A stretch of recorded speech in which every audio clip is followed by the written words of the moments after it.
Welcome. It's Mark coming to you from Baker's Green Acres. Today's the 24th of September, 2024. As I said, this is Mark, your host, coming to you from Marion, Michigan. And this is the Anyone Can Farm live chat, Tuesday night edition. What a day. What a day we had here. Beautiful weather here in northern Michigan. And then about 5 o'clock, I had to roll out for something. And it started to rain a little bit. I had about a half an hour drive and then a half hour back. And it really came down, which was nice because we've had some very dry weather lately. And so it just really felt like a gift, a gift from God. I had a couple things. Let's see. November 1st, 2nd, and 3rd, we're going to be having our 14th annual Anyone Can Farm Homestead Hog Harvest. And that is a class that we conduct here at the farm.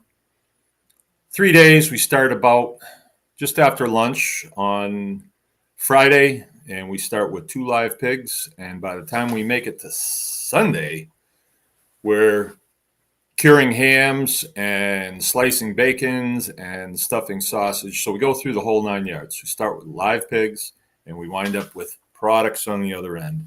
And this is a hands-on class. It's the only one I know of like it, where we actually do the whole 9 yards, the whole thing. And I hope that if you haven't attended it and you want to, that you take advantage of that while you can. All right, I think it's halfway full at this point. Take 12 people. These are the things that I talk about a lot. These are the skills that you need in the homesteading business. We like to talk about homesteading here and small farms, things like that, just plain living. And, you get in this and you can acquire the things that you need in time. You can, but there is no time like that for skilling up.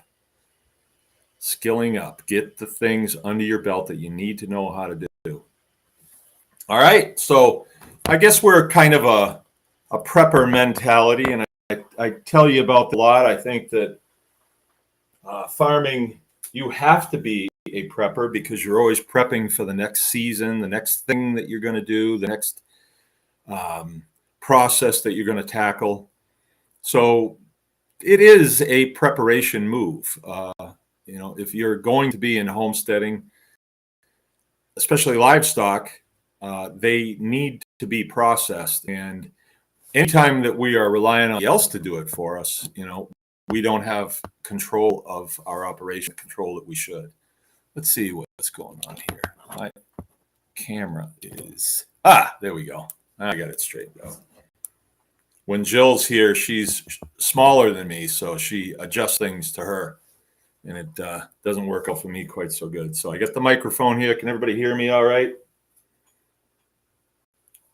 All right, so that's going to be probably a very good class. It has been in the past. We've had lots and lots of people go through it and go on to to process their own pigs at home, right? So you get everything that you need to know to leave this class, and then the next weekend you can be processing pigs. That's the idea. And the way I feel about it, you can process a pig, you can process a rabbit, and on the other end, a cow. It's just a cow's a lot heavier, so you need a little bit more. You got to think that through a little bit before you just jump right into it. But it can be done. In the past, we've done a homestead hog beef harvest. We did one of those, and it was attended well, but not as well as we thought. And so we didn't see that people were really leaning forward on that. But if that comes, we will do that. A little bit about our farm. We're what I would call a general purpose farm. We do pastured poultry, quite a bit of it too. In the past, we've done a lot more, but now we're down to, I think, about 1,000, 1,500 per year. I think that's where we have landed. I've got 5 chicken tractors now, and that's about all we want to do. Um, I have some thoughts on that for sure. There was a time when I felt like we should be doing only one thing and a lot of one thing and get really good at it. But my thoughts have changed on that. It's. I think now I recommend, or at least the way we're going to go is we're going to be as diversified as we can, do as many things as we can, within sane limits. We only have so much manpower. We only have so many resources to throw at things. So, but we do beef, and we're expanding that because that's going really well and it's very profitable. We milk cows. We milk right now. We're milking 3. I have 5, so I have 2 that are dry right now, and we're waiting on them to calf. And I have 2 more heifers that I'm going to put in the lineup. So that'll take us up to 7. And I could see 10. I could see 10. But we're letting that grow organically. You get all this milk, and the milk has to go someplace, has to go to people. And I'd like to let the herd grow organically, and then our customer base grow organically as well, because that would be a good solid operation then. So we're throwing quite a bit of attention at milk right now, building out the milk house. That's what I did all day today, and made some really good headway on that. Let's see, what else do? We raise a lot of pigs. We specialize in Mangalitsa and Mangalitsa crosses. That's kind of where we've landed. It is the best pig in the world. There's no doubt about that. It's probably the pig that was on Noah's Ark, I'm thinking. So when we're promoting Mangalitsa pigs, God is on our side, for sure. For sure. So, we have eggs. So we have a bunch of hens that lay eggs for us, and that's a going concern too. Eggs do all right.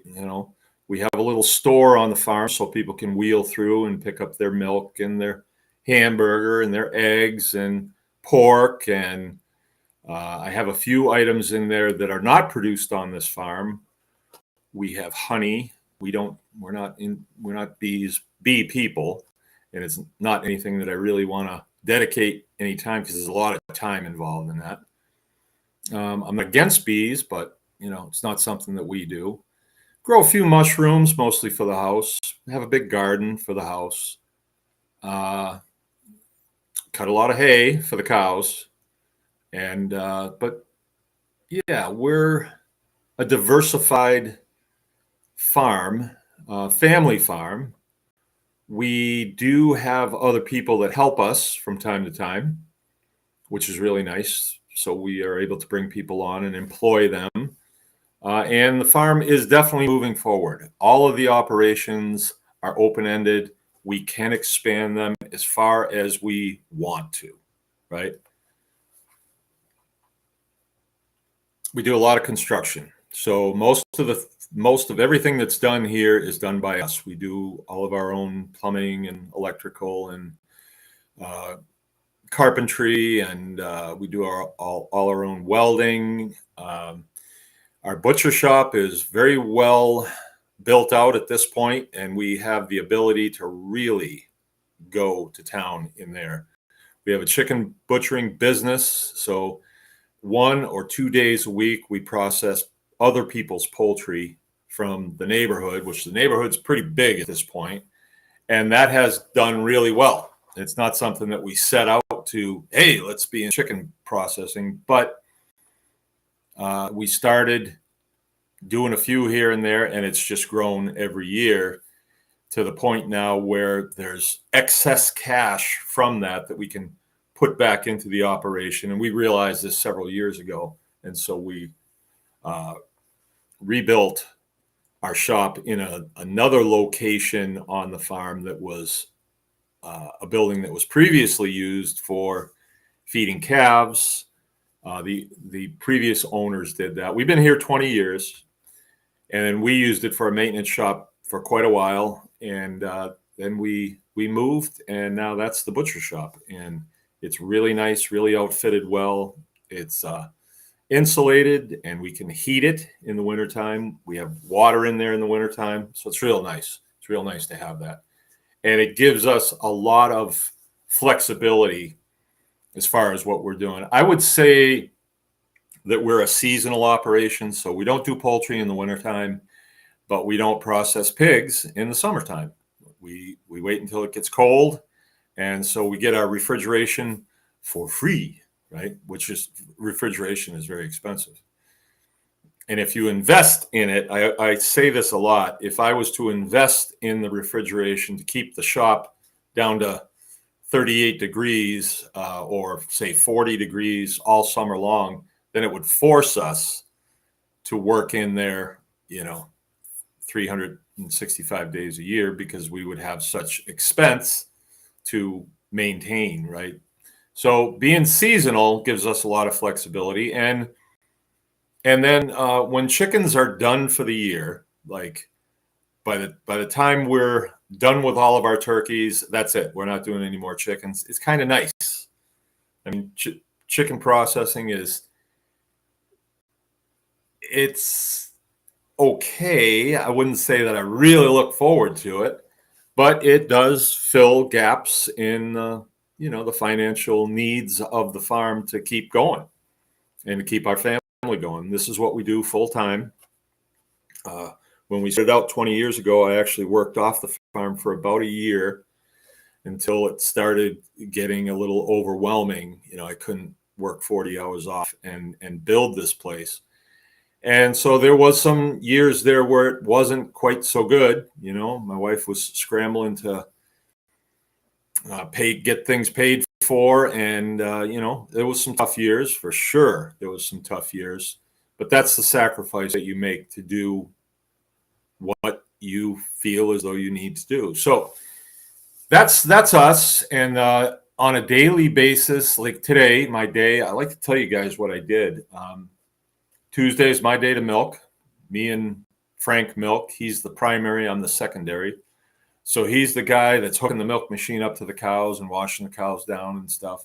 He went and got them this morning. I'm the guy that puts the milking equipment together and gets it out there and gets all the bottles ready for the milk to go in, and gets those bottles identified with the day and put in the fridge or in the water bath, and then clean everything up when it's over and feed the calves. So that's what I did. And when I finished that today, I went to work in the milk house. So what I'm doing is renovating the old milk house, and that is a lean-to that's off the side of the barn that was built probably I would reckon about 1920, 1930, somewhere along there, because the barn was built in like 1905 is what we think, is what we've been told. And we're finally milking in the milk parlor like you're supposed to, but we didn't know what the barn was, how it was designed and what it was designed for. But now I know that barn's designed to support about 10 cows. And so the milk parlor is built out and functioning really well. So we can let in all 5 cows at the same time, get them all secured in their stanchions, and give them their treats to bring them in, and then look them over. Let's see. Had to make a trip into town today to get some screws, because I'm at the point on the milk house build out where I'm putting steel inside walls so they're easily washed down. And before I could do that, I had to get those walls insulated and built out because they weren't, this barn was built with timbers, and has never been insulated there. So we need it to be insulated so we can run water into the milk house so that we can clean our equipment, wash down the floors and things like that.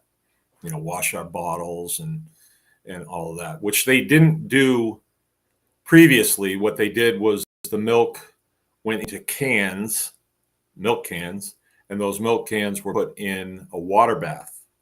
So they had a hand pump outside, and they would pump a trough full of water, which we now know is 61 degrees, because we temped it last week. We kind of always thought it was about 50. Felt it as though it was. Heard around that it's about 50 coming out of the ground, but it wasn't. 61. And then what they did is they load those cans on a wagon that came by, and those cans would go into McBain, which is probably 6 miles away, and they had a creamery where the milk was processed and made into things and bottled and then distributed from there. That's where the milkman would pick up his milk and deliver it to homes, right? So it's a little different. We're doing it a little different now. We're bottling it right here, and we do the herd share thing, so people buy into the herd, and they pay for so much milk per week, and we try to match every gallon of milk that we produce with a person on a weekly basis, or a daily basis, actually. And it's working really well. I mean, it takes time to build that up, but we have time. The facility needed to be built out, and so that's where it is right now. I've got the water running there, all the pipes for the water. I've got the electrical started, and a lot of the installation is done. The ceiling is put in, which is the floor for the structure above it, which we're going to turn into a small apartment. So if someone comes and they need to crash, they got a place where it's warm and dry and kind of nice. We're going to make it kind of nice, and it's going to be really cool because you're lodging right in the middle of a work area, and the way we do things with our manure management and carbon management, it doesn't stink.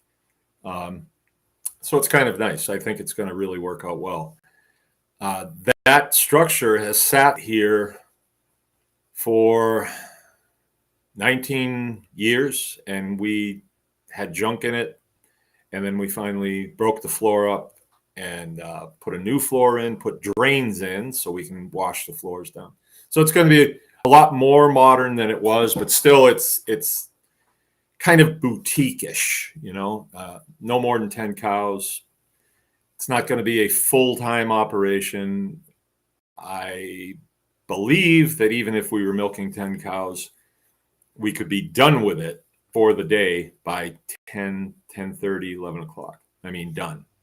And then we can go on to do other things because we have other things to do, like feeding the pigs, making sure the cows have feed, moving their fences, just general things like fixing fences, fixing things that break, and then building out new things. So yeah, that's what my day was. I worked on that until about 5. My kids work with me. I'm down to my last 2 children that are living in the house. And in some ways, I wish that this is where I started instead of wound up. Like, I didn't know what I was doing when I started this, and we were kind of feeling through the fog, because this is not how people are farming around here. And so there was, it was sort of a mystery to figure out how to do this and be profitable with it. So the other thing that we do is education, and this is sort of a labor of love, really. We started up the Anyone Can Farm program about 15 years ago, and it was an attempt to consolidate all of the inquiries that we had about how to do stuff, which we're more than willing to show, but we wanted to consolidate it so that it didn't interrupt us as much as it was. And so we would set aside, a Saturday morning and, okay, we're going to show how to do this. And, it just kind of morphed. And when the whole processing thing became of interest to the public, then we had to get a little bit more serious about it. And so we did. And that's where we are right now. We're pretty serious about the Anyone Can Farm program. And this show is an offshoot of Anyone Can Farm, and it's the Anyone Can Farm experience, right? So it's an attempt to, and this is what our show is about tonight. This is about the deeper meaning of the Anyone Can Farm experience.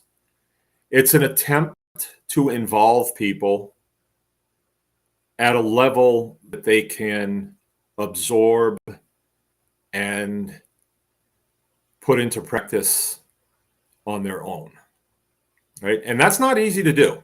It really isn't easy to do. If you've never done this and then you get sort of good at it, and then now you're conducting classes in it, it can be a little daunting in a lot of ways.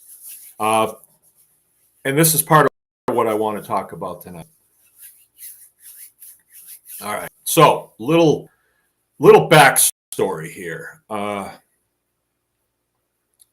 Recently, somebody asked me to do something, or somebody shared a problem with me that they had a problem.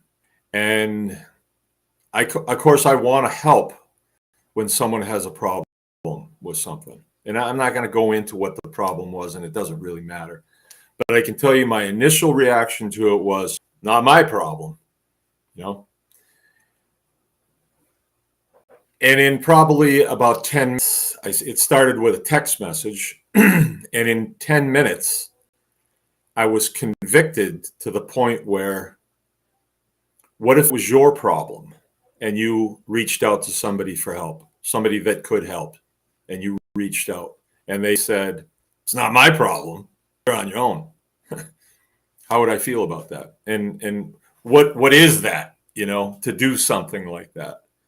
So, yeah, I got convicted quite quick, and I made the phone call and found out what the problem was, and, kind of got a feel for what it was. And at this stage of my life, I'm 64, you can fill in the blanks because you've seen enough to fill in the blanks, and you can determine who is the guy with the solution to the problem.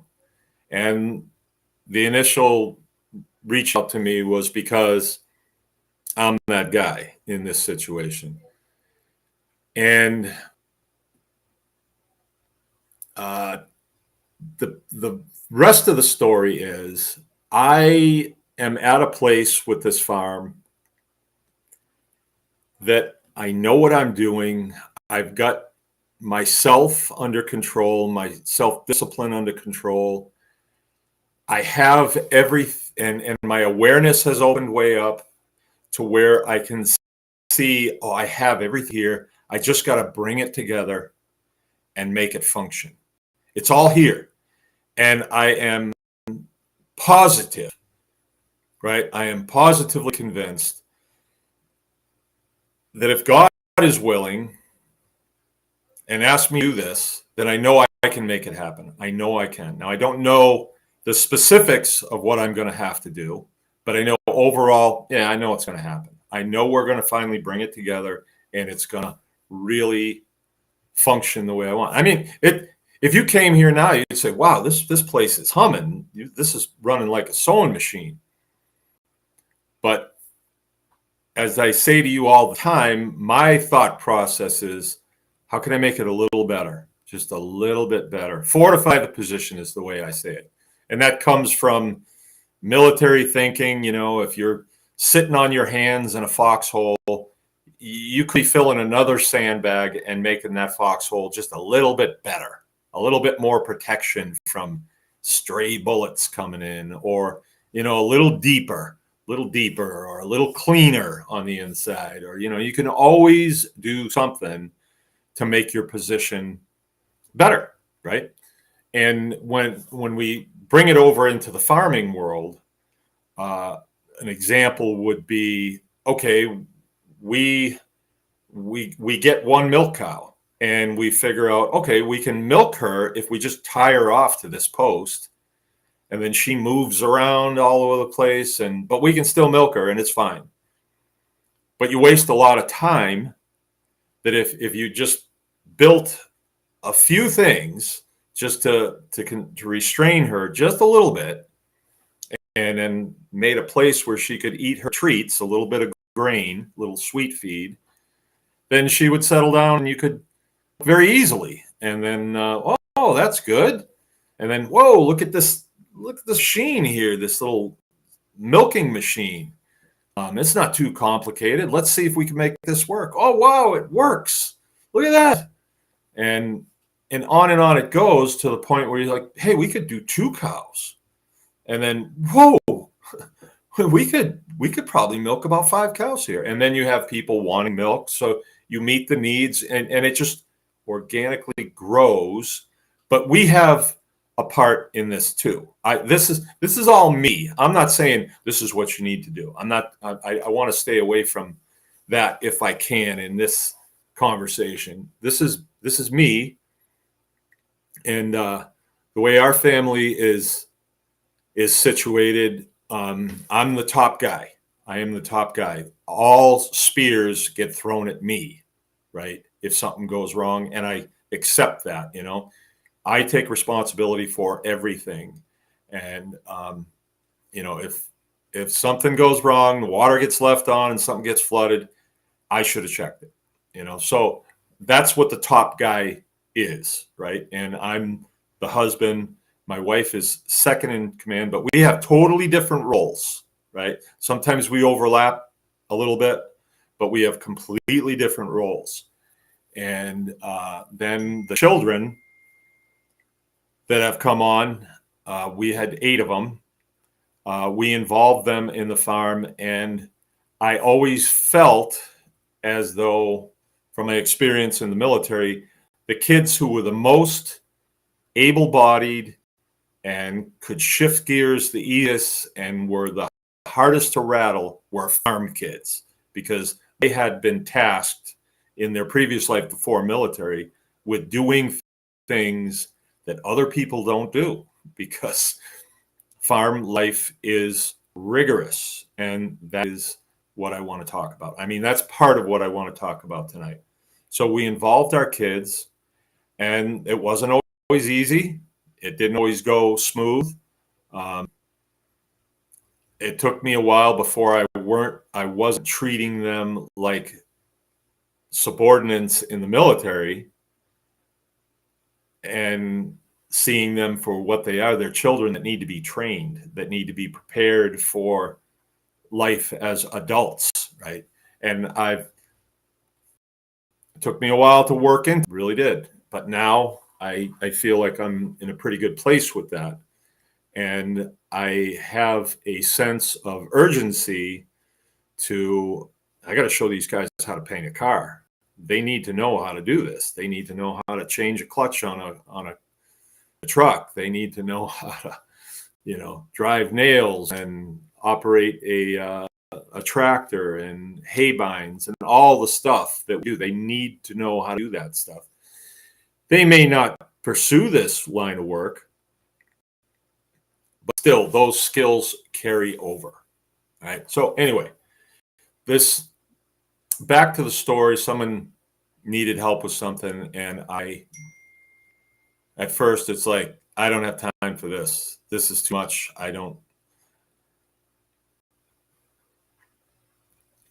But then I thought, okay, it involved a person who is a human, who was created just like I was created, just like my children were created. And I'm the guy that can do this. I'm the guy that can help with this situation. So who is actually asking me to do this? Who really? Is it the parent of the child that's having some problems? Or is it much higher up the chain? And what really came over me was it is much higher up the chain. Much higher up the chain, probably right to the top. Because that's the one that created these little kids. And I have a responsibility to that child as well, right? And I'm the guy that can do it. And so my response in the past has been, okay, well, I'll get it fixed and get it done. But not this time. This time was different. I responded as though I was responding right to God himself. And I said, sure, I'll do it.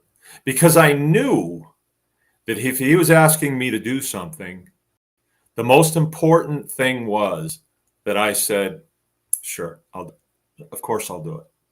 Absolutely, I'll do it. You ask me to do something, I will do it. Because I know that along the way, I'm going to be given the tools that I need to make that happen. And it's off of me. I've said I will do it, and I will. But, things can change, and it may not be necessary for me to do that. But the most important part was I said, I will do it. I'll do it. And that whole train of thought was going through my head this morning. And I knew that I was going to come on tonight. And I thought, how am I going to relate that to farming? How am I going to relate that to farming? And I could easily relate that to a military chain of command. If my commander picks me out and says, I need this done,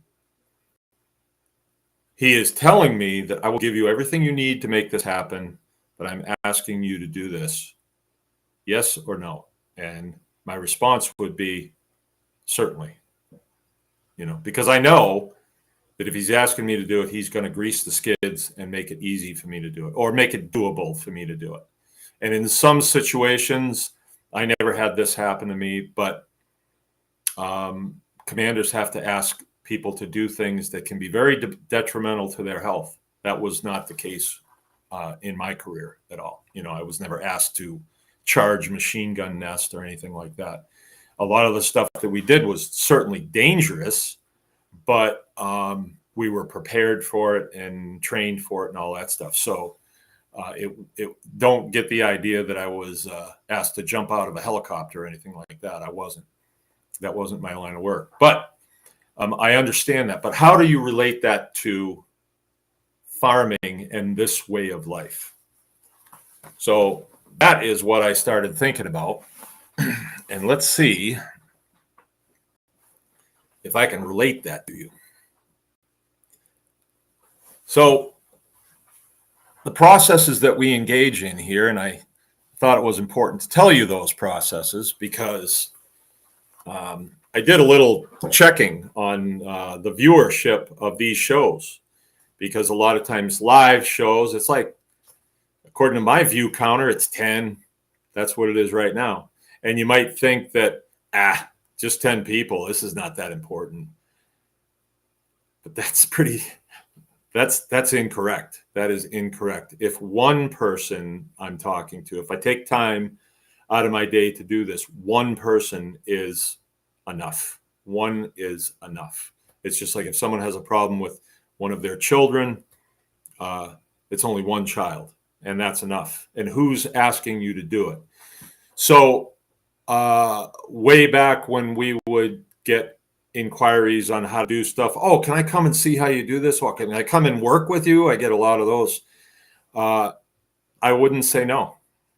I would never say no, because I felt like I had been blessed with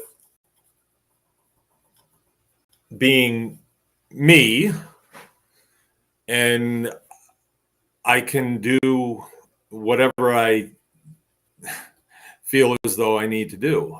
I figure it out. I keep at it until I run it to ground and get it done and functioning, and then it leads to another thought process, and then that adds on, and so on and so forth. It is a journey into the unknown, right? And it's exciting and fun and all that stuff, and that's why I do it. But where does the joy come from in the tasks that I do during the day? Where does that come from? Where does joy actually come from? And I think it is a gift.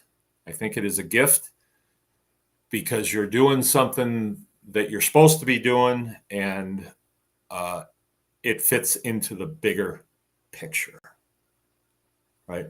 And we may not see the big of the next step to take in our farming journey, right? And for people who are new, this isn't actually a process as much as it is a way of life. It is a way of life, right? Because, and we chose this. This isn't just like where we landed. We chose this. We were in the military complex before, and for a long time, and wrung that out and see how that all works. And at the end of my military career, I had a decision to make. Do you want to continue this as a civilian or do something else? And I was at the point where I was farming a little bit. We had a homestead, and the dichotomy between the military business, which is, depends who you talk to, but it is a killing business. You know, the president asks you to break things and kill people, and that's what you do. So you're training to do that. You know, every aspect of it. Doesn't matter if you are a truck driver or doesn't matter what you're doing. You know, it's all in the support of that mission to do what the president asked you to do. And I did it for 20 years, and I didn't want to do it anymore. And some of my friends went on into contracting, and as far as I know, they're still doing it. Maybe, I don't know. And I chose not to. I did not want any more of that. I wanted to be in the life business. You know, I wanted to nurture life, and I wanted to see things grow and be part of something that was more sustainable. The military business, you know, like if we need more money for more bombs, we just ask for it and it just drops. You don't know where it comes from. Who knows? But this business, you know, I can't keep doing a function if there isn't a return. So you get in this process where your thought process is, well, I can do this, but I have to be looking down the road. Is raising ostriches really going to pay the bills? And if not, then it's not something that I should do. You know, we have to be sensible about it. And the farming business is real life.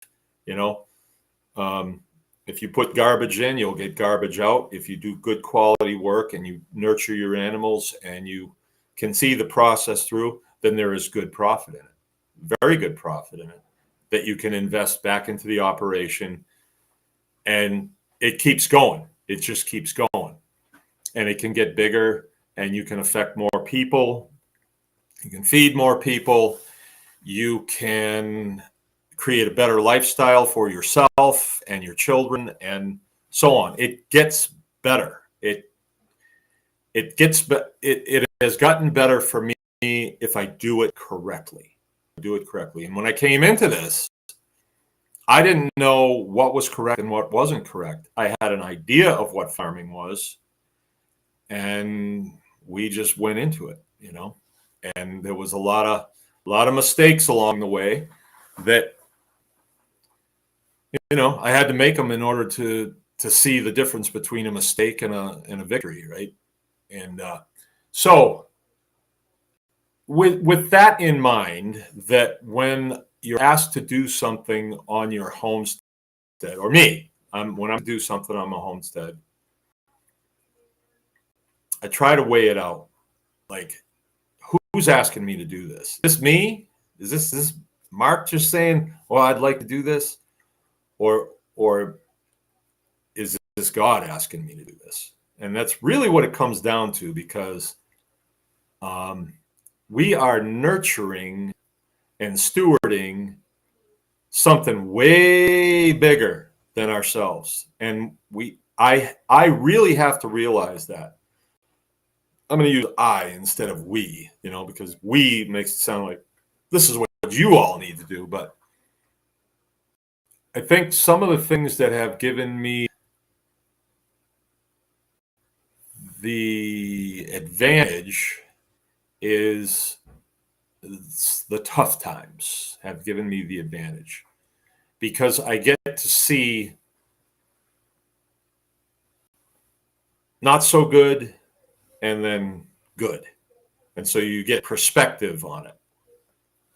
An example, I told this story before, but I'll tell it again. We came home from a day trip. We went up to see Black Iron Days. When we got home, just in time to see this little calf that I had picketed out, looked like he was tangled in something from the driveway up here. It's probably 75 yards. And when we observed closer, just in time to see him tip over, and he was bloated up and his eyes rolled back in his head, and that was a bad thing. But we got here just in time to see it, just in time. If we'd have been a half hour later, it probably would have been too late. If it had been earlier, it was a real hot day, we probably would have been in the pool and not seen it happen. But we saw it, and the rest of that evening until midnight was trying to get this calf back on his feet. It was about 3 months old. Nice calf, bull calf. And so we did what we had to do. Had to go to a neighbor and ask her to come down and look at him and see what she thought. In the end, what it was poisoning, fescue poisoning. So he got into too rich a grass, and it was a hot day, and he might not have had enough water, something like that. But we forced water down his throat, and we put charcoal down his throat, and that took care of the poisoning. And about midnight, he jumped up, and that was it. He was okay. Jill was in bed. I was sitting out there on a lawn chair, and I had him between my legs, and I was just sitting there looking at the stars around midnight, thinking, it'd be really good if this calf doesn't die. And then he jumped up, and it knocked me over, actually, when he jumped up, and he's been fine ever since. So in times like that, I'm thinking how little control I have in this whole thing. The health of a living creature, a calf, that a lot of times you walk past them and they bell at you, and it's like on to something else, and that dumb calf, he gets tangled up in this and that. But they're really a beautiful little creature.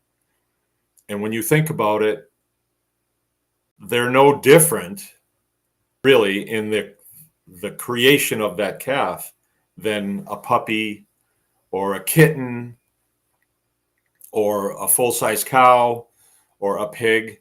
And we have relative success, so we feel like, well, I got this under control. But how much control do you really have? Not much. Not in reality. I mean, you can build your fences. You got to have them. You got to make sure your water supply is good and clean, not a problem there. You got to do the things you can do, but then the creator of that calf has to take care of the rest. So you're part of something, or me, I feel like I'm part of something that's way bigger than me. And I'm way down here on the totem pole, and I have to make sure that I'm going to the boss with my questions and is this what you want me to do? Things like that. And I haven't always been as good at that as I need to be. But lately I've been coming around. So I had a great idea, I have them all the time. And then I really have to ask, is this you or is this me? Is this what you want me to do? And if you ask that question, you do get the answer for it. You do get the answer. So the Anyone Can Farm tribe might have been started up for the good reasons to consolidate, or not the tribe, but the Anyone Can Farm program. Good reasons to consolidate the inquiries, and then we can actually make this a facet operation. We can make some money doing this, by training people. Well, okay, that fit in and that keeps us going. But today I was thinking, is this what I'm supposed to be doing? Do you want me to do this? And I got to thinking about the number of people that seem to watch this show. On the replay, it gets right around 300. A lot of times, 270, 320, something like that on the replay. And then it keeps going from there. So it does go out to people, and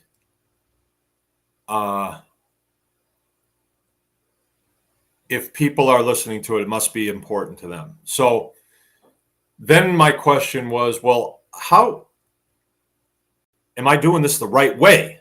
Is this how you want me to do this? And I didn't really get a whole lot on that. I felt like, just keep going. Just keep going. I'll give you what you need. And the way I approach it is, okay, you want me to do this? I'll do it.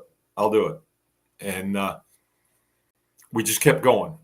We just keep going. The one thought that I had today was, and this comes out of aviation, is Anyone Can Farm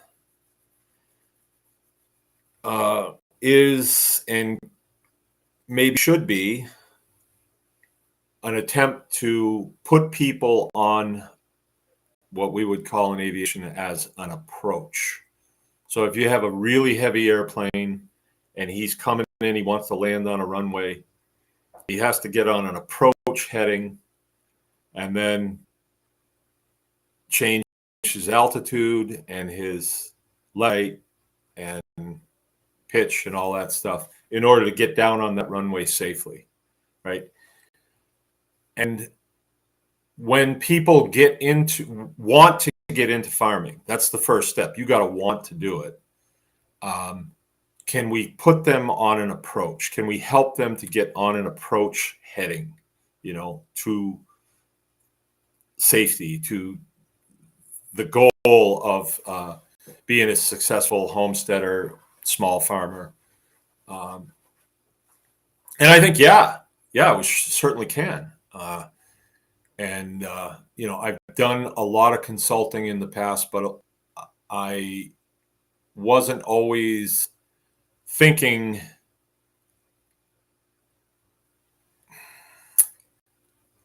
I don't know if I was thinking correctly. I think I was thinking of, how do I get this person spun up so they can do this? And we have another victory under our belt, and that could be a little off. It could be a little abrupt, I think, in some ways. But then came the tribe. Then came the Anyone Can Farm tribe. And I think this took up a lot of the slack because it was created as a Facebook group to where people can go and meet. And there's nearly 20,000 people in there. And I see it every single day. So long as things are going smooth there, it's better to just hands off and let it run, let it grow organically. And what happens is people have things to share that they've done, they've accomplished something. And so they want to show pictures of it and say, this is what I did. And then sometimes people will get on there and they'll ask questions. Hey, I'm having a problem with this. How do I fix this? And boom, boom, boom, boom, boom. A lot of good responses come in. So there is that interaction that has taken up a lot of the slack and created a lot of, I don't know what you'd call it. We have enough love. There's enough love there. People are willing to share their information in a kind way, and you very rarely see people get slapped down. I've been slapped down a few times because I'll put a picture of one of my kids doing something and he doesn't have steel toes on, and people will just go ballistic on how come he doesn't have safety glasses on? Where's his hearing protection? Whatever. It's not a big deal. But yeah, so that has worked really well, and I appreciate everybody that monitors the Facebook page and chimes in when they can. And I've seen nothing but good come from that. Nothing but good. There are times when there are problems with regulators from different departments that are overstepping their bounds, and we've been able to step in and inform people, help to try and make people aware of who they are as American citizens and what their rights are to this process we call farming. And what we try to convey is that your rights to farm don't come from any man. They come from the Creator. And if you want to steward his creation, you can do that. And we do it a certain way. Other people do it another way. Maybe I don't like the way they do it, but they have the right to do that, and so be it. So there's that aspect of it too. But I really didn't want to talk too much about that tonight. Probably not at all, because it gets a little negative. Had a conversation with my sons today about a situation that involved another person that is kind of a pain, but still a human and needs to be mentored along and helped. And there's nobody on here, so don't anybody go thinking, oh, is he talking about me? No, I'm not talking about you. It's nobody on here. And I told them that one of my responsibilities as their father, in order to prepare them to leave the home and to be functional men, is to task them with hard things. Because as men, we do the hard things. And they're kind of like, what do you mean? I said, well, just look at that transformer that's hanging out on the pole out in front of the house. Somebody had to put that up there. Somebody had to put that telephone pole in. Somebody had to run the wires to that. Who did that? Men did that. And it was hard. Now, I'm not slamming women at all, but I mean, they have a different function. Men do the hard things. They really do the hard things. And I'm not saying that childbirth is easy. I'm not saying that, but they're just different things, right? I am never going to have a baby. I've delivered a few, but I will never have a baby. I've never had to, be the sole person in charge of an infant, that you have to do everything for him. That to me looks tough. It's tedious. And although I've been around it and seen that going on, so I can attest to it. It's a difficult process, but it's different than what men do. So I task my children with hard things, right? And they overcome those hard things, and they become young men that are capable of doing man's work, hard things. A lot of the things we do on the farm, they're hard to do. It's not easy. And but that is part of the sacrifice of building up a homestead. Is you've got to do those things. If we were wealthy people and we just wanted to have a farm and we could just tell other people to do it all the time, I don't think there would be the satisfaction in it that we feel when we've built something and then now we are able to lift the beef up with it and skin that beef down, which is a hard thing too, but it makes it easier if you have the facilities to do it. It makes it more fun, more enjoyable to do it if you could imagine that. But I guess I would say at this point, I really enjoy my work. I really enjoy my work. And that is a blessing that helps me to feel like, or helps me to stay in the direction that I'm going and just keep going with it. Just keep going. Just keep going. Okay. So that's Anyone Can Farm in a nutshell. It is a mentoring program. It is an attitude. It is a sense of urgency that we have to have in this business. If we have an animal that's having a problem, can't wait till tomorrow. You got to do it today. And when you do that, you're going to get the praise of the creator of that calf, one way or another. Give me a beautiful sky to look at and just a great feeling coming down over me.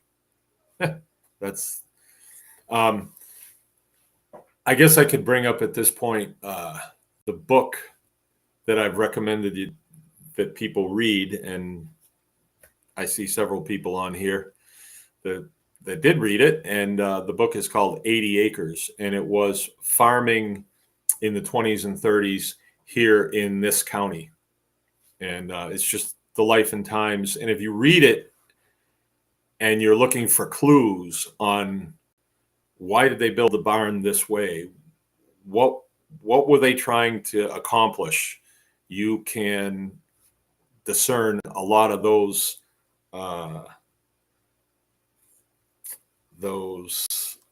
clues. I guess they're clues, but then you start to understand, oh, it's a piece of the puzzle. Oh, this is why they did this.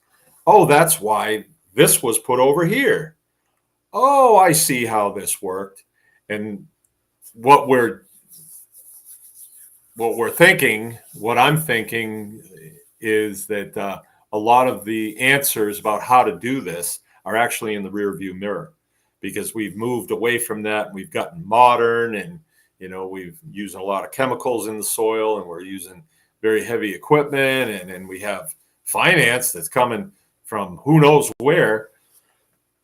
Small farms don't see that type of finance, and in a lot of ways I think it's a blessing.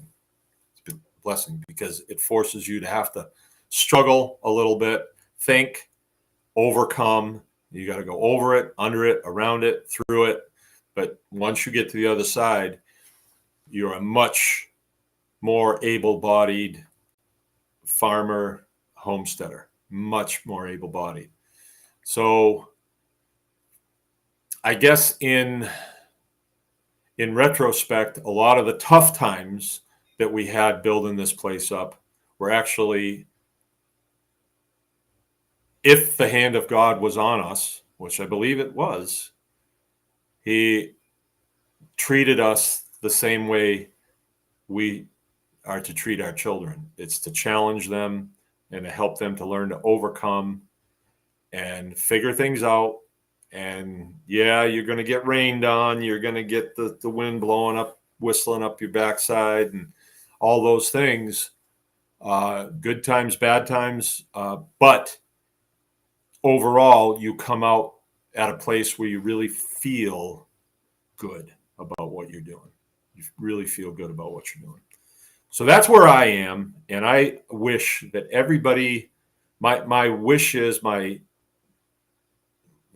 that everybody that hears this can say, I want that. I want that. I want that. And start to pick up the clues. Ask me. Ask me. I'll tell you. I'll tell you everything I know. And hopefully we can all arrive there at the same time, or at the same place, maybe not at the same time. I don't. You may notice that I'm integrating more into this my faith in God, and that He enables us to do things when we say, okay, I will do that. I even thought about talking about this tonight. You want me to talk about that? Yeah. Okay. I'll do it. I'll do it. So being in the military business before, is that God's work? Is that His will for us to figure out new and improved ways to kill each other? I don't know. I never felt that along the way. I never did. But when I'm doing this and I walk into a situation on this farm and it is just all working together, it's all jiving, I guess it's the word I'm looking for. But it's all working together, and it is producing abundant blessings for us as human beings. I got to believe that it was created for us to do. And it's very, very similar to the story of the Garden of Eden. Very similar, I feel. Like we know very little about that, I guess. We don't know. I mean, I don't know if it's a true story, but it's a good story. It's a real good story. And we somehow wind up in a similar position when you're in this lifestyle. I feel like I'm in a similar position. And so with it comes responsibility. There comes, forced awareness. Like I will look at a situation and I'll say, am I seeing everything I need to see here? What am I missing here? And when I ask those questions, a lot of times I get the answers right away or in the next couple of days. I've told you guys for a long time. Before I go to sleep at night, I think about what I did that day. I think about what I'm going to do the next day and the problems that I have and like, how am I going to do this? And usually in the morning, I have the answers, or within a day or two, I have the answers of how to do it. And some of the projects that I've taken on seemed like a good idea at the time, but then after a while, it's like, oh no, that's not what, we're not going to do that, So that's what I had to say. I hope I'm communicating this well. I'm going to go back and I'm going to read your comments here. If you have any questions for me at this point, we're still kind of on the early side. I will be more than willing to comment on anything that you have, any questions that you have for me. Okay, Jim's with us. Your great grandparents were. Okay, they were what? Yeah, today when I was thinking about my decision to help this person, I have some things around. This is a good story. I was really close with my grandfather. My grandmother died when I was about 5. And I remember her, but she was really quiet. And I remember very few things about her, But my grandfather, I remember a lot about him because he used to take me fishing and he always came to my parents' house and took us kids places. And he's a great guy. And the things that were his that wound up in my possession, I have about 4 things of his. One of them is a fishing license. Have it in the top drawer of my dresser and has his signature on it and his date of birth, and it was 1893. And then I have a picture of a painting that he made after my grandmother died. So he was at wit's end. He didn't have anything to do. They moved into town, or my parents' town, to be close to my mom. And he took up painting. And one of the things he painted was the picture of a barn and a silo and some outbuildings. And on the bottom, he taped a piece of paper on there. And it's just like a box top that he wrote on there in pencil, Mount Mansfield, Vermont. And when I was a little kid, he used to tell me stories about going to Uncle Jimmy's farm. So my grandfather was Irish, and he was in Boston. Their people immigrated down from Canada, the Irish, to Boston. And in the early 1900s, it was kind of a cesspool. It really wasn't good. There was a lot of kids getting in trouble, and you can imagine a bunch of Irish kids. And he was sent to Uncle Jimmy's farm. And I don't know Jimmy's last name. I don't even know if he was an uncle, but my grandfather was sent there. And, I don't know the particulars of it, but that was what he painted a picture of after my grandmother died. And he was about 75 years old when she died. So, and then there was another artifact that I have. He gave me a set of bull horns that he mounted on a board that he had, painted and shaped nicely. And the bull was his bull when he lived on Uncle Jimmy's farm, and his name was Jerry the Bull. And he used to tell me and my little sister stories about Jerry the Bull. And I have the horns. And I don't know, it was probably when I was about 35 that I asked my uncle, his son, who was at the end of his life, was that a true story about Jerry the Bull? And he's, oh, yeah. And I wish I had asked him more questions about Uncle Jimmy's farm and all that stuff. But I didn't have any reason to. But that whole thought process came into my mind when I was faced with this recent problem that I need to deal with. And I thought that had my grandfather not been sent to the farm, that he would have been stuck in Boston with a bunch of other Irish kids and in the city. And who knows if he would have even survived. And if he had survived, would he have been the type of man that he was? And he was an extremely honorable man. He was a teacher at South Boston High School and worked there for 30 years. So he was a very positive influence on other Irish kids.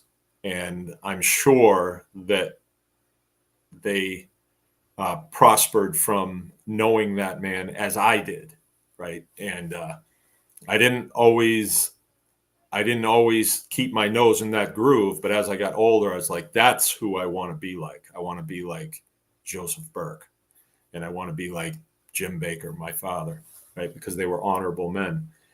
And, I think in our homesteading careers, we are more, or at least I'm more than just a guy that can raise pigs and then butcher them and all that stuff. I mean, this involves people. And that really is the mission here, is the people. So I got my answer about, anyone can farm. Should I even be doing this? Absolutely. Absolutely. And keep doing it and expand it as much as I show you the light to keep going. Right. So that's what I'm going to do. And I hope other people can see that and understand what it is. I've said for a long time, it's kind of like a mission field, in our own country right now, we have tremendous problems, right? Agriculture's in a mess. The food chain's in a mess. Everything, health is a mess. We've got these huge companies that control so much, and they control our politicians and everything. It's a mess. Can I change that? I don't think I really can, but I can change it right here. And if we all change it right here, right in front of us, all of a sudden, those dots start connect, and other people say, "I want that lifestyle. I'm not interested in this cubicle lifestyle, this all the stuff that comes with corporate life. I'm not interested in that." And I think we start to learn that through our education, we were told, this is where you want to go. You want to go here, you want to go where the people's is. But then as we get a little older and we see, it's not all it's cracked up to be, I think I want to return to my roots, closer to the earth, simpler lifestyle, happier lifestyle, healthier lifestyle, all that stuff. So we're seeing that happen quite a bit, and I'm really encouraged by that. I've always felt really positive about this. Didn't exactly know why, but I still feel very positive about it. Okay, let's see what we got. Mackenzie Hicks. Much needed rain seeded about 2 acres of rye into my standing clover. Think it'll take off easily with this weather. Oh yeah, it will. Oh yeah. Rye is real good stuff. Dave Duncan's with us saying howdy. Jared, Isaiah, and myself were building hay feeders for sheep and cows while Nathan and Zachary were on the vehicle maintenance. Good day here. Good to hear it. Good to hear it. You get a crew like that of brothers and dad working together and others. Let's see. Who else was all? Jared was there. That's all right. Keith Sutton here. I talked to him today. He's doing good. His health's doing really good. He's coming around. He's starting to gonna be doing hard things again. Abundant Living's with us. That's Jill, your health and wellness coach. Keith is saying, I'm thinking about seeing you tomorrow to make a pickup. Bread. He needs bread. And then Beth is with us from International Homesteading. What other countries do you affect international homesteading? International, Canada or Botswana, or what is that? I'm wondering, next time I see you, I got to ask you why it's international. Oh, intentional. I made that mistake before, didn't I? It's not international, it's intentional. That was a mistake. Sorry about that. She misses us. This talk is making me think of Bob Dylan's song Forever Young.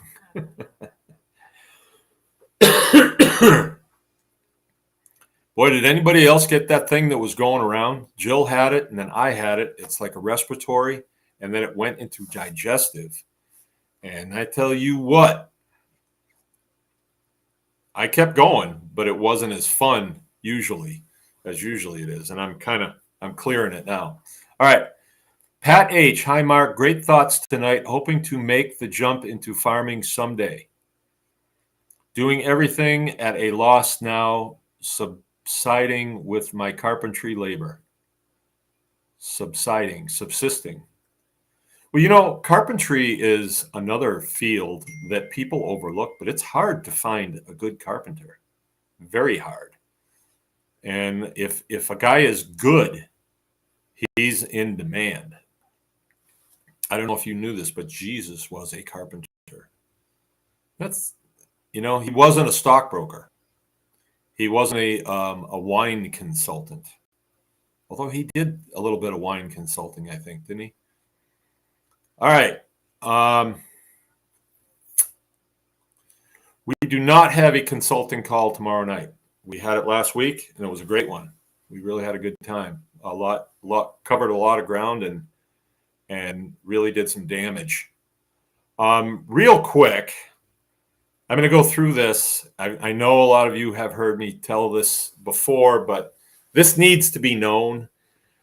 People do ask me, the anyone can farm program. What do you mean anyone can farm? All right. So about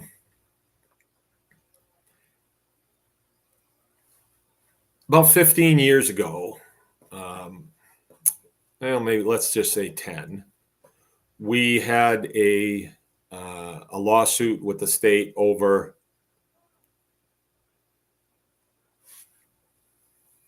yeah, Keith saying an investor in men, 12 of them. That's right. That's true. That's very true. Because this is an investment in you guys. I'm investing in you.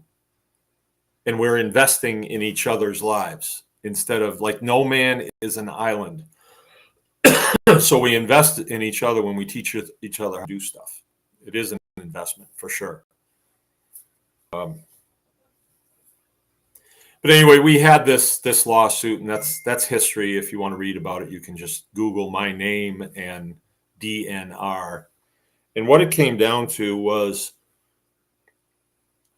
our friends at the Department of Agriculture are always trying to gain more authority and more control over everything.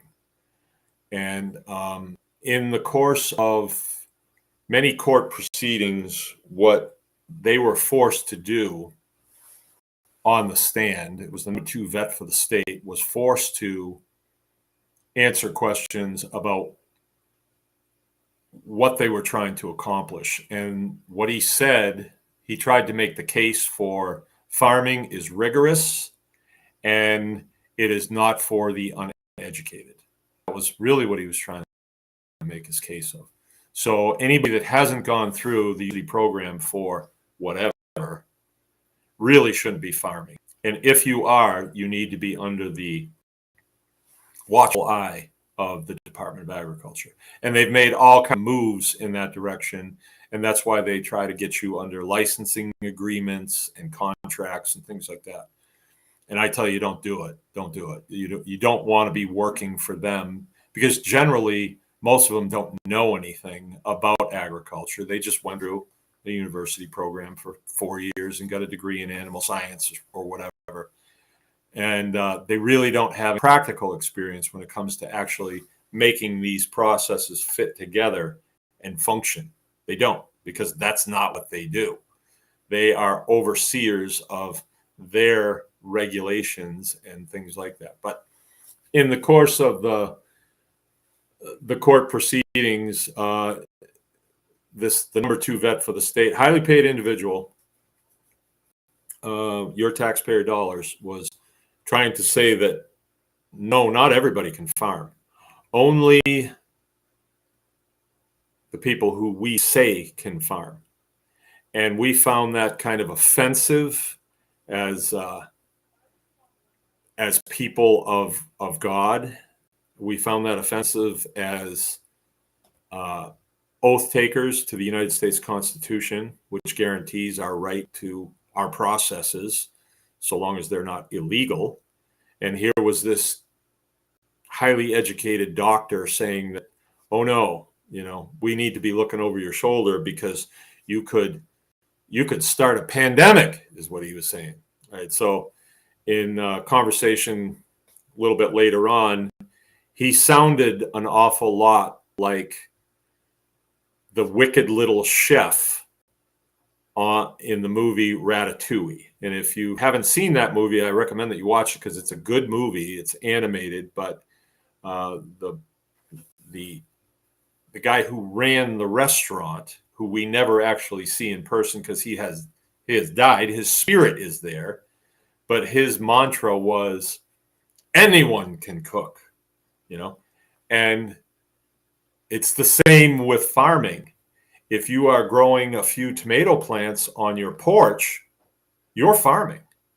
Now, you may not be a greenhouse, a big operation that employs a bunch of people, but you're still farming, right? And you can do it. And them trying to scare everybody away from it is offensive. It's offensive. And trying to get them to take a different point of view is futile because that's their shtick and they're going to stick with it. So how do we push back against that? Oh, we teach anybody and everybody how to farm. And that way, the numbers of people who are in small farming and homesteading are just massive. And they what little control they had, they no longer have any control. And should anybody have control of this? Should food production be centralized? I mean, why would you want to do that? Why would you want to centralize food production? I don't know. If it was all centralized under somebody with the character of, say, Jesus Christ, then maybe. But the character that we've seen out of the Department of Agriculture is no, they don't have much character at all, not good character. So to be centralized under them is a huge mistake. And it looks an awful lot like they could use it as a weapon against people and taking people's freedom from them. And, when I made statements like that 10 years ago, people thought, oh, well, that's a little conspiratorial. When has that ever happened? But as we got more educated on it and we understood it better, oh, that's happened before. Oh, yeah, that's happened before. Food as a weapon, oh, yeah.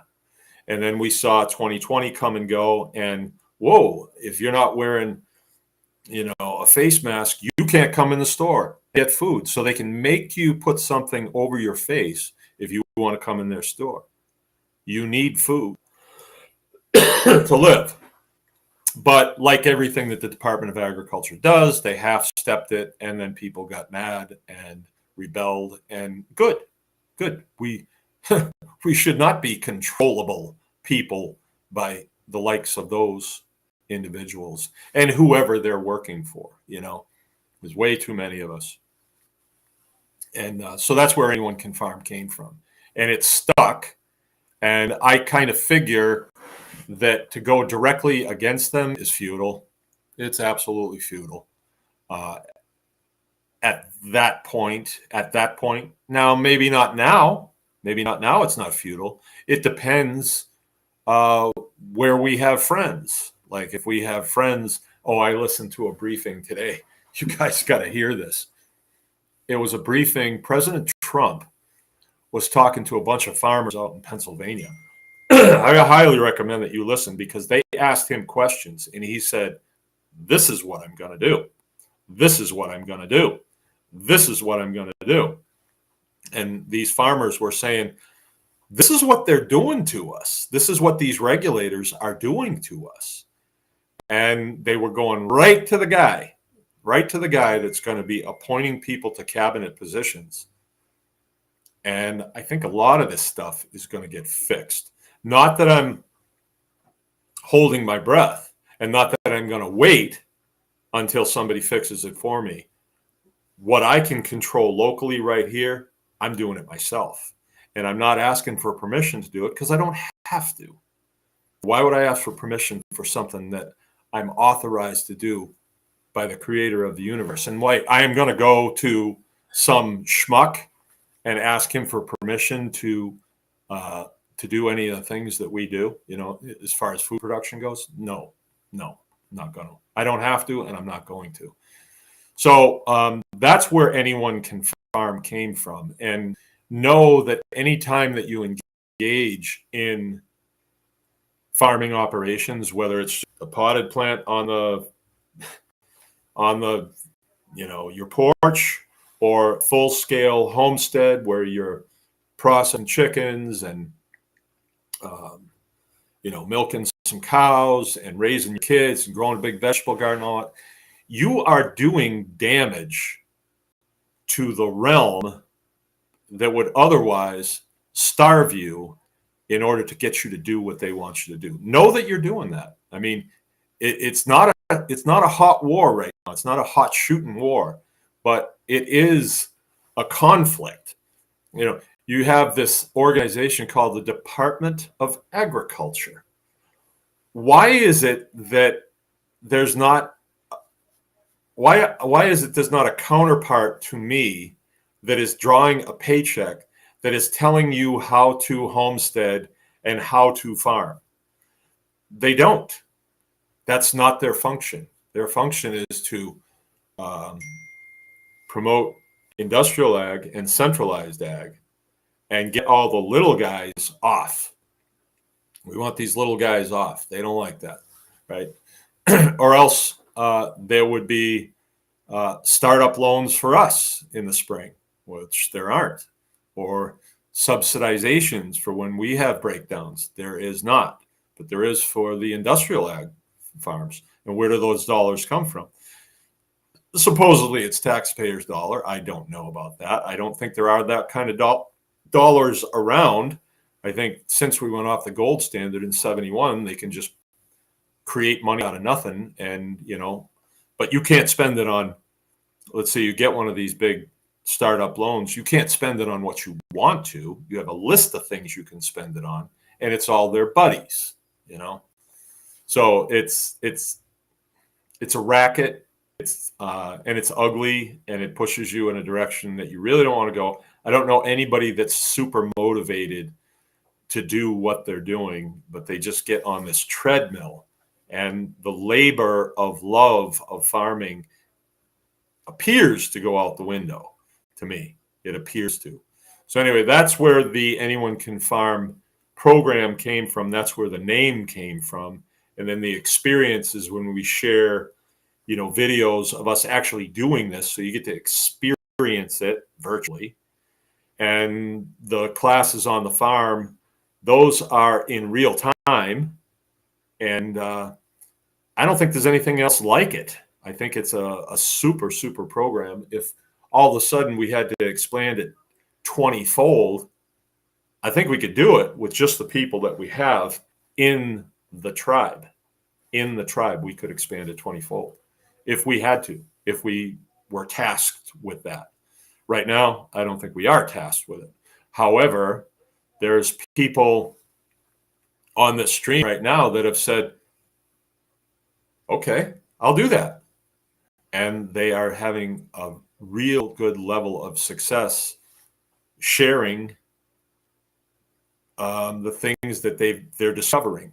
And some of them have come and taken our classes, and we've spent time with them and talked, and we learn things from them. I mean, iron sharpens iron. Iron sharpens iron. So when we spend time together, we get better at this game. Well, it's not a game. It's not a game. It really is not a game. If you think that that Adam and Eve had someplace else to go, I don't think they did. Well, I guess they did. I guess they did, according to the story. When they defied God. But up until then, it seemed as though they were doing what they were asked to do, and everything was great. But then when they seemed to somehow work against that, it didn't work out good for them. That's the way the story goes. So I don't want to be in that position. I want to work with the creation. That's why we work with the seasons, and we don't approach farming as though it's a war and that we have to subdue the creation. We don't see it that way. It works our benefit if we just can understand it a little bit better, or a lot better. It works for us. And these processes are designed to fit together, the flora and the fauna. Right? They're designed to fit together. And I'm not saying that I've arrived by any means, because we're constantly adjusting our course on this, and doing different things or deleting things, or we're constantly adjusting to make it fit better and be more harmonious as it runs. And it's surprising to me now that that we understand the mentality of the animals that we're charged with taking care of here, that we're not working against them. There was a time when I thought these animals are just trying to they just hate us. They just want to die, and they want to escape, and they want to destroy things. But that's because I didn't understand them. And now that I understand them better, I just have to make things different so that they don't destroy it. They don't leave. Why would they leave if they have everything that they need? So anyway, there's a lot to know. Iron sharpens iron. All right. Let's see what we got. Keith says, investor of 12 men. I like that, Keith. Keith always comes up with good things. Good things. Farming has been good to me. Probably the best part of it is the people that I have met. That's the truth. That's the truth. Pay attention to MTARD, says David. MTARD. Yeah. They've simmered down. They've gotten their tails twisted pretty good recently, and it's an election year, and they don't want to be bringing any discredit down on the governor. So I believe, just knowing how chain of command works, that they've been told, just shut up and do your jobs, and leave these people alone. The way I see it, or the way that it is, it's not the way I see it, is there's a clear demarcation line here. And those of us that are in small farms and are operating in the private, it's none of their business what we do, as long as we're not breaking laws. And if we're breaking laws, then call law enforcement, and they'll deal with it. But it seems like MDARD, they want to control people. And you can do this, you can't do this. Oh, those fence posts need to be pulled out because they have creosote on them, and this and that and the other thing. They make up all these crazy rules. And the question is, why should I listen to them? They're not my boss. And if I blow them off and just tell them, run along, what can they do? What can they do? Nothing. Nothing. They can send you a letter in the mail. They can give you a phone call and say, well, you could be fined up to $10,000. You could be, yes. And I could inhale that chair into my lungs. I could. Probably not going to happen. So they don't have near the authority that they say they do, right? So if you get yourself into a place where you need counsel on that, that's where the tribe is for too. All right. I'm going to go. I'm going to go out there and see my woman get something to eat and lay my head down and get up and do it again tomorrow. And, I am so looking forward to it because we got this rain tonight, and tomorrow's supposed to be a sunny day in the 70s. Just what a gift. What a gift that is for me. I can't get enough. It is just great. All right, I'm going to get going. Remember, anyone can farm. Get out there, make it happen. Get a sense of urgency going too. I ask you to do that. All right, we'll see you.